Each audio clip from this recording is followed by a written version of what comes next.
Hello and welcome to this week's Water Report with me, Carel.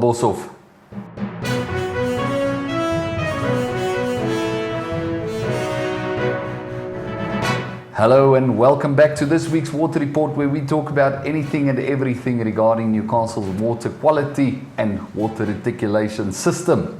So we kickstart this week's report where on last week, Wednesday, the 18th of March, there was yet another community member partaking into these reports that informed us that the water was off in Camillepaard Street and later reported that the municipality was on site to repair a burst pipe there, and the areas affected was Camillepaard Street and surrounding areas.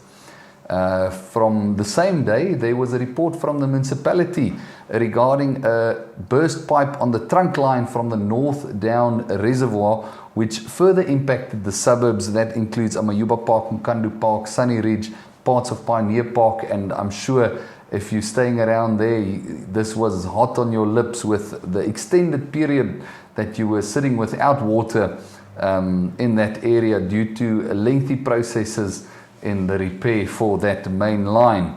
Water tankers were dispatched the next day after that burst pipe, but I believe it is extremely uncomfortable sitting without water. Funny enough, the same day, also on Wednesday the 18th, there was massive reports, and we don't always talk about air quality, pollution and problems and so on. We just monitor the air quality itself. However, there were multiple reports from the community. If you followed the socials, and also if you were most probably one of those who smelt something was off in the air, we dug in, we tried to find out what it could be.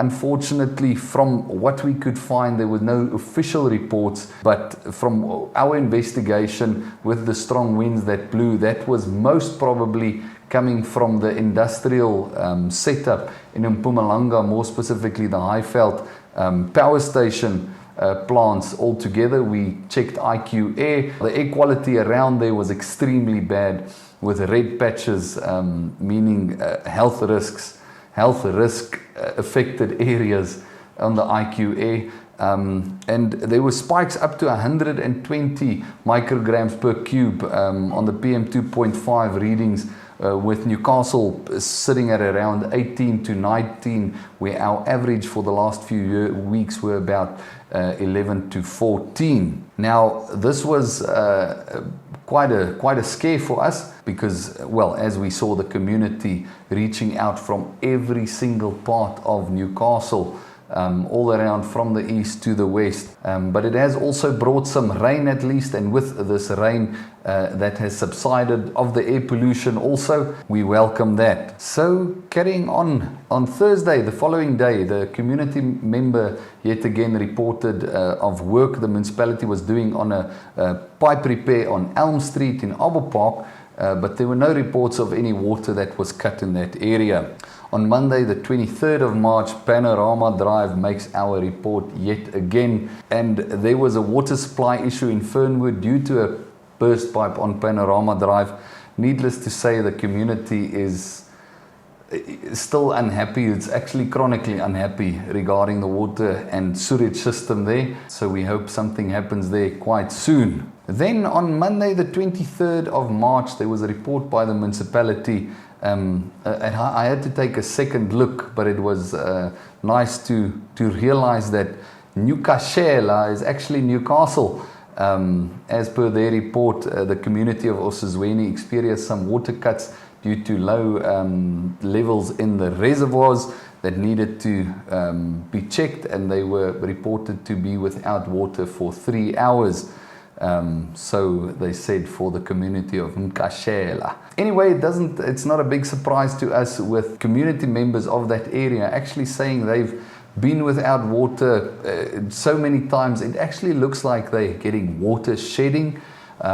It's not an official report, and we're not making that. But if it was, it wouldn't be a massive surprise, with treatment plants struggling to produce enough water and all of the water going to technical and non-technical losses. It's a major problem, but as reported last week, there is some movement on the planning to keep this together. Now, the Newcastle Dam level is currently sitting at 77.5%, slightly down from 78.3%.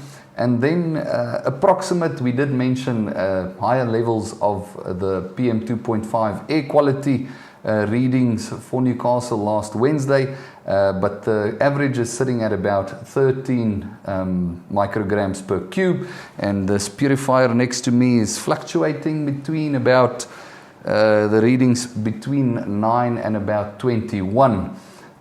We just plugged this bad boy in with the scare last week, and it's lovely in a nice clean air office.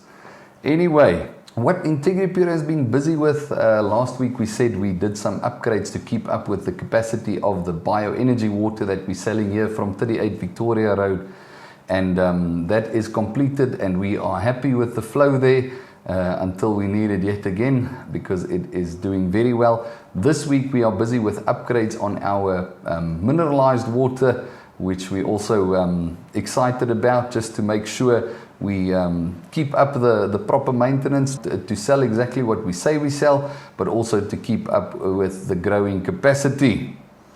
So on that, if you need if you need safe, healthy drinking water, with the emphasis on healthy, because we believe water should be enriched with minerals, because it's not actually the water hydrating you, it's the minerals that act as a lock and key to open your cells for the hydration to take place in your cells with the H2O, with the water.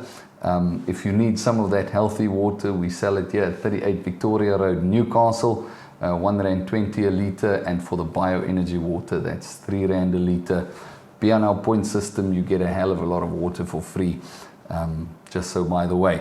But that's what INTEGRIPURE has been busy with. Until next week, we appreciate you watching till here and trying to stay informed. The informed community is an empowered community, and you are welcome to share this on the socials, so other people can also be informed. And yeah, let's grow this. Thanks, Newcastle. See you.